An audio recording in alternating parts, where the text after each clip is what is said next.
have to tell us all about... It's not called Mr. Pothole. Okay. Well, it is. That's what people call him. I mean, that's not literally his name. He's changed his name. Goes back to his uni days, apparently. To be the US ambassador, is this a good move, Caroline? I mean, this guy was sacked twice as a minister, one for not declaring an interest-free loan that he received. The other time, he tried to deny it at first, but helped people get passports, the Hindager affair, of course. Hindager, yeah. Hindager affair in return for, I think they were due to make a £1 million donation to the Millennium Dome at the time. It's got a bit of a dodgy background, and now he's going to be representing us in the US. I mean, there was someone say he might have met his match with Donald Trump. Well, comeback kids, for sure. I think it's pretty inspired choice, actually. I mean, he is as tough as old boots, but he can be incredibly charming. And I think the combination of those two factors, and, you know, he's a big personality, I think he's quite a good, if you like, compliment to the incoming President Trump. Hero Wars welcomes new heroes to the battlefield.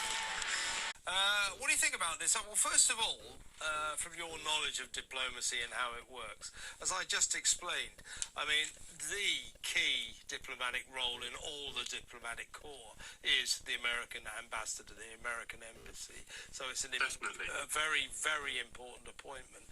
Well, first of all, tell us why it will be difficult, because, you know, Donald Trump, you know, as I would say about Donald Trump, don't worry about what he says, worry about what he does. So at the moment he's going, oh no, you know, I love Keir Starmer, I love David Lammy, but he doesn't really. He's been known to say that he's very worried about their left-wing tendencies.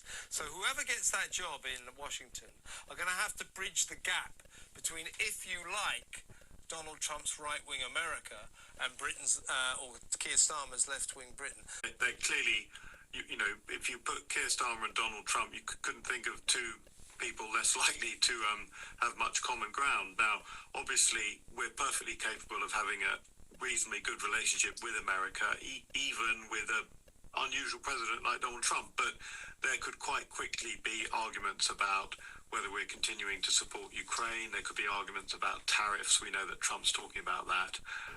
Britain finds itself stuck between trying to cozy up to America, but also if America is less interested in securing Europe, then we have to think very carefully about if we're distancing ourselves from Europe. So there's some very difficult issues there.